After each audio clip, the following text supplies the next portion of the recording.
60 degree. You have another signal over there from 90 degree. Now, when I say signal in radar context, it could be signal being reflected by a target, or it could be a deliberate signal, which means a jammer. Jammer means someone purposely mount a transmitter and then transmit a signal. You follow? So, but to us, when you are trying to solve for the beamforming problem, it doesn't matter whether it is, signal of a certain characteristic. But what you need to know here is you have a signal which is a point signal over here, and you have another one over there. So this is desired, and the 90-degree signal is unwanted. Alright? So you are supposed to set a beam to point to the 60-degree direction, and you are supposed to remove the signal from the 90-degree direction. Remove means remove the output due to this signal at this point. Why? You have a signal here, you have a signal there, they will propagate in space, and they will be all received by all the three antennas. The antenna won't be able to tell. Now, these antennas are omnidirectional. So when you are talking about array factor or array processing, the array antenna elements are shown to be omnidirectional. So no directivity. So whatever direction you just simply receive, and the output will appear here. Follow? So the signal at this point will be the mixture of the signal from this direction and the signal from that direction. Right? So now the question here is, how should we set A1 and A2 so as to make sure that the signal from this direction 60 degree, when they are going through this path, it will sum up and appear here. And as for the signal from the broadside, when they pass through the channels, these three channels, when they sum, they will not appear here. So that's basically the requirement. Now, of course, to solve for the problem, especially if the number of array elements is huge, then you need to have a systematic approach to solve for the solution. So that's what we do. This is the array factor in the general sense. 1/3, so this is n1 plus a1, so these are the coefficients. Alright, so you can see that you have a polynomial of z. And what is z? Z is power e power j psi, or e power j 2 pi f tau. Follow? So, while for the loop direction at 60 degree, we want the response to be equal to 1. So 1 means what? There is a certain gain. Alright, if the response is 1 means whatever signal appearing in the space, you will appear at the output here. So that is the gain of 1. That's the meaning. Alright? No amplification, no attenuation. Signal comes in, signal passes through at the output here. And as for the signal from the unwanted source, you want the array factor, or you want the array to respond in this way to give you a response of 0. So if the overall response is 0, the meaning is this: whatever signals in the space, when they come into the system, if you see this as a big box, the gain of this big box is 0 for the signal at the direction which is to be removed. Follow? So gain of 0. So with that, if you understand this basic concept, then the rest will be simple mathematical manipulation. So this is the most critical part to understand the system concept. So for final of 60 degree, well, substitute into the parameter z with z now given by ej pi cosine phi. So phi now 60 degree. Likewise for this case, but there's a square there. Right? So these are all numerical values, but of course complex. So simplify them, you get an expression of this form, or it can be further simplified. E power j pi by 2 is basically j. Alright, j the e power j pi by 2. So this is j.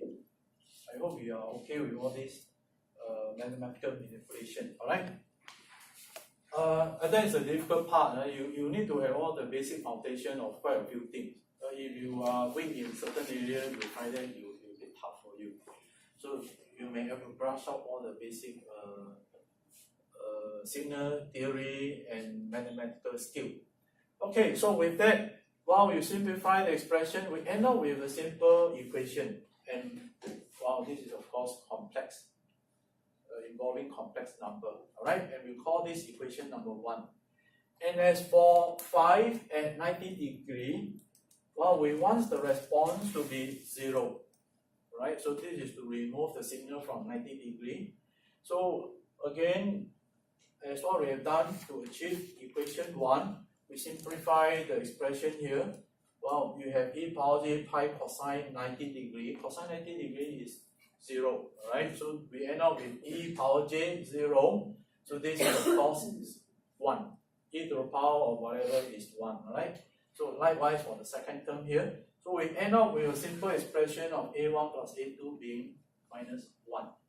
Right? So I did not actually tell you every small step, but I think you should have that ability to go through the process by yourself. All okay? So for example here, 3 multiply over and then shift 1 over and they give you 2 and stuff like that. So I think you should be very familiar with such mathematical manipulation.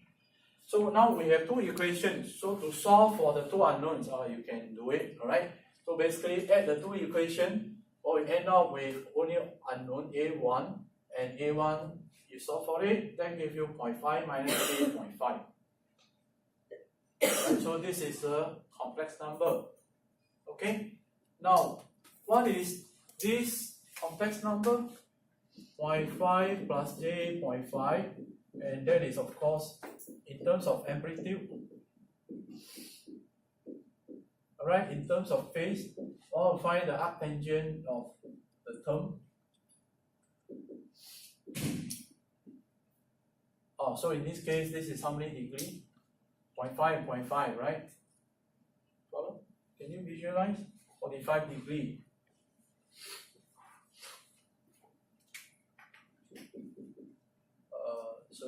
So this is another form, the polar form of the coefficients A1. So you can see from here, you need to introduce a phase shift.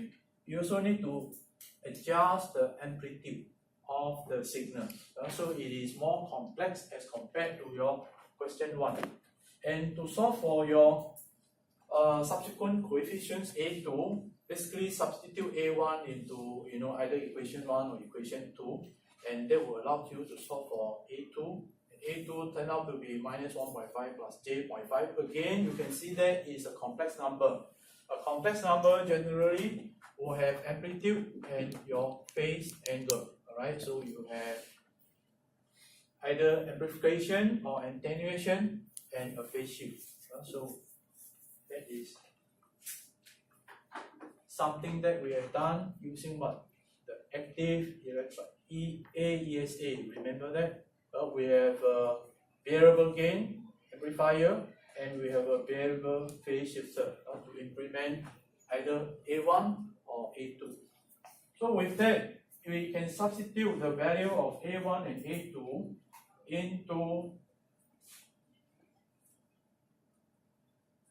the expression here, right? Then plot this as a function of phi.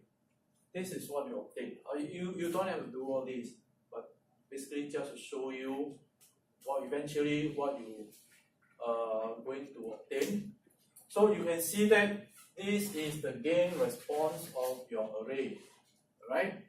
So at the 90 degree direction, what do you see?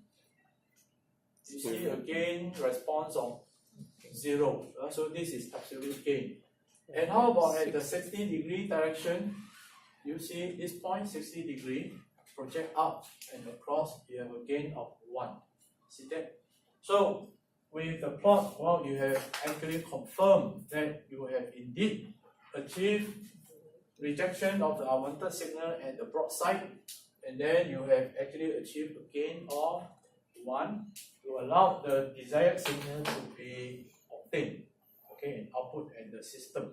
And that is the whole purpose of doing array processing. So you can see that you have a signal here, and you have a signal from this direction, right? So the two signals are of the same frequency, but exactly what frequency we are not told.